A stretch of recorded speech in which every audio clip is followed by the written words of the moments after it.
This is Vladislav Roslyakov, and just seconds ago, he planted something beneath the table in the crowded university cafeteria.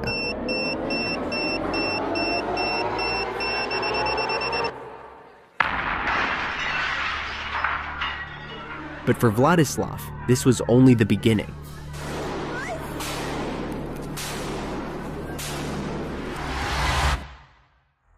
Inspired by his dark idols, the Columbine shooters, Vladislav set out to continue his plan in 3 calculated phases.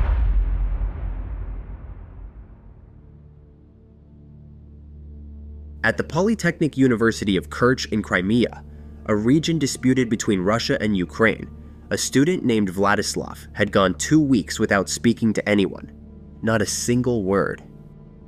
His classmates were somewhat concerned, but didn't find it too unusual. He had always been introverted and solitary, with no friends and a distant relationship. However, in recent weeks, he seemed even more isolated, as if his mind was preoccupied with something else, a dark and carefully calculated plan known only to him.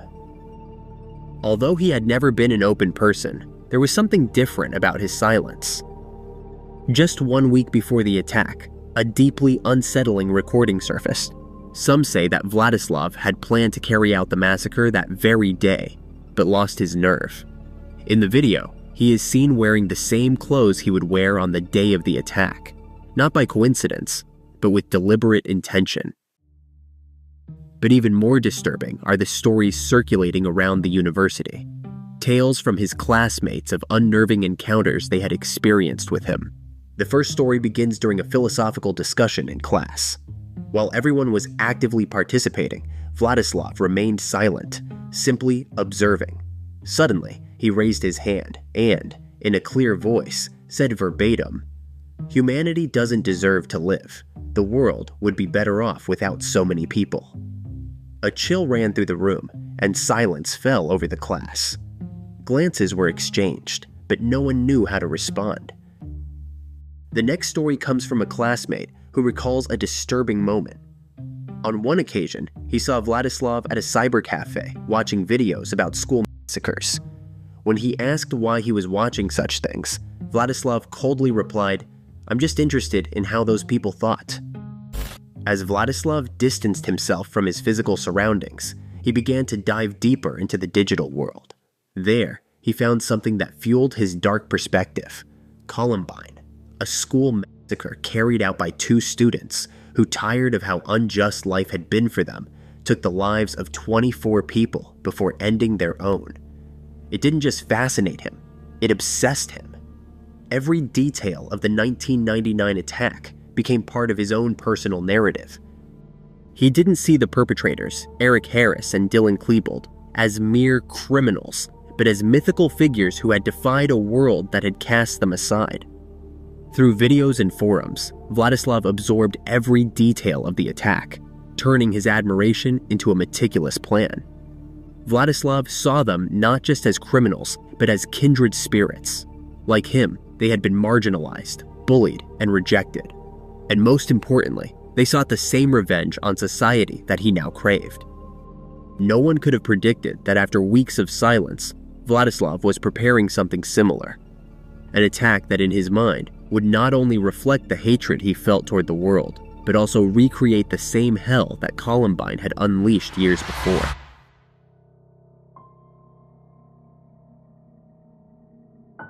The night before the attack, Vladislav was enveloped in an unsettling calm. He was only 18, yet he had managed to legally acquire a pump-action shotgun, along with more than 150 rounds of ammunition.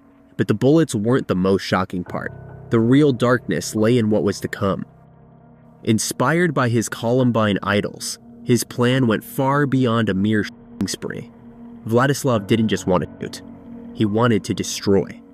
In the darkness of his room, he meticulously assembled improvised designed to detonate manually, packed with makeshift shrapnel, screws, nuts, and metal pieces, intended to maximize the destruction. And once everything was prepared, carefully stored in his backpack, he went to sleep, knowing that tomorrow would be his long-awaited day. The morning of October 17th, 2018 seemed like any other. Students filled the area around the university, waiting to enter, yet none of them knew that the person walking among them, approaching from a distance, had come with the intent to execute a deadly plan. Vladislav headed straight for the back entrance, the one without metal detectors, because this time, his backpack didn't contain books, but a shotgun and explosives. Every detail of this day had been meticulously planned. Strangely enough, once inside, he didn't rush to act. Not yet. Vladislav seemed disoriented, as if the weight of what he was about to do was overwhelming him. He wandered aimlessly up and down the hallways, as though he was second-guessing his own plan.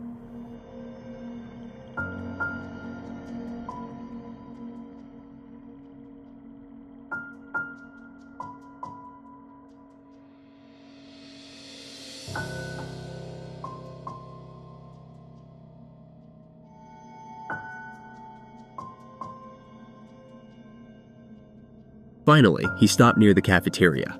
He sat down, dropped his backpack on the floor, and waited for 7 minutes straight. What was going through his mind during those silent minutes? The first of 3 phases in his plan. The first phase was simple and clear.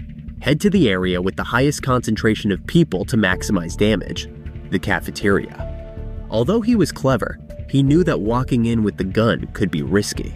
Someone nearby might try to stop him or take his weapon, especially since it was a shotgun, not an automatic firearm. So his strategy was to go unnoticed, something that wasn't difficult for him. He would sit down, take out the explosive, attach it under the table, start the countdown, and walk away.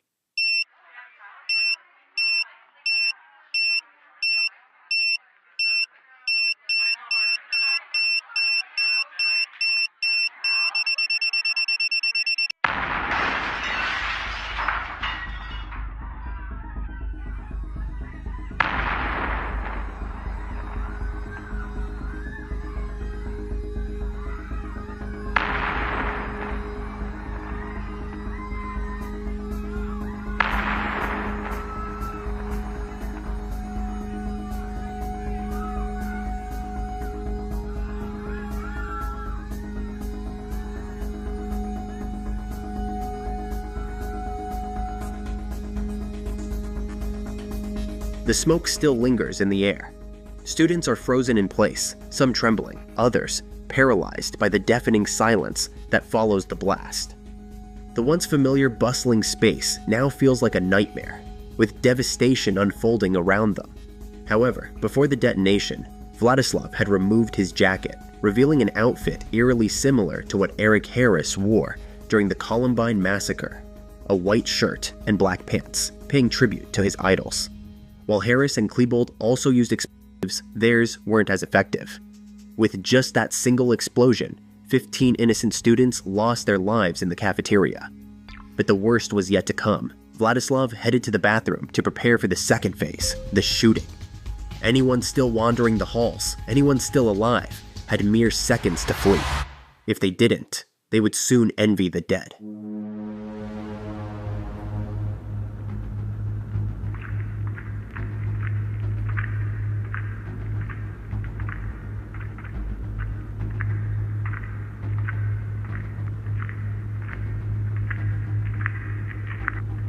It didn't take long for Vladislav to find his first victim, his professor, Moisenko Alexander. The teacher may have been trying to figure out what was happening when he crossed paths with Vladislav in the hallway. Without hesitation, Vladislav raised his shotgun and fired. With the professor lifeless on the ground, Vladislav moved on, ready for his next victim. Upstairs, Vladislav would soon cross paths with Ludmila, another one of his professors, who would meet the same fate as Moisenko. And by this point, neither students nor faculty fully understood what had just happened. There had been an explosion, but no one yet realized that it had been intentional. That was about to change. Now, with panic spreading and the sounds of gunfire echoing through the halls, the entire university knew there was a shooter on the loose. Their only mission was simple: escape. Сюда. Там закрыто, дверь закрыта. Сюда.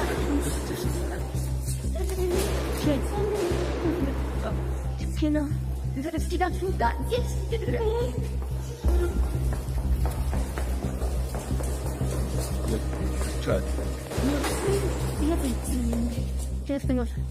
Да что ты где? Вы знаете, что выходить? Кто сказал выходить? Так что сейчас там безопасно. Зайдем.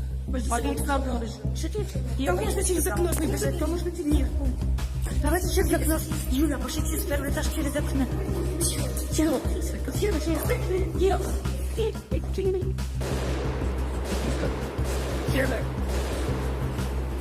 Ты видишь? Он нас не боится.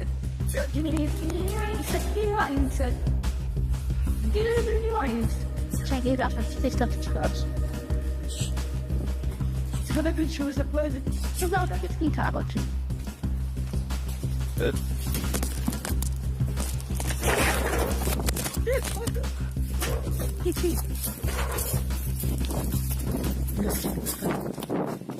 Stop.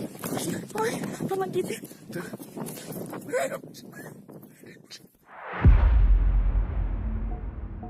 However, in the video, while some students and teachers managed to escape, they were the exception. Christina and Violeta, two best friends, weren't so lucky.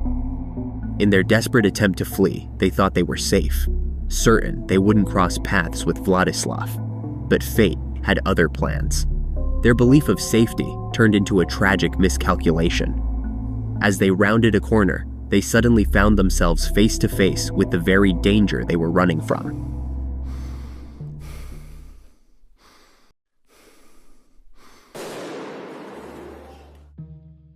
By this point, Vladislav had already claimed the lives of 20 people and injured 70 more.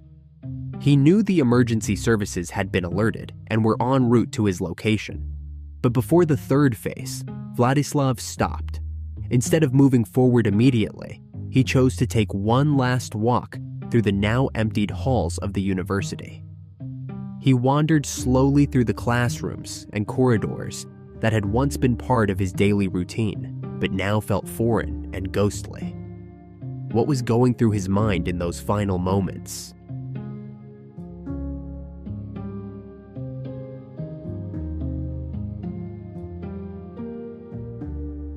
It was time to begin the third phase of his plan.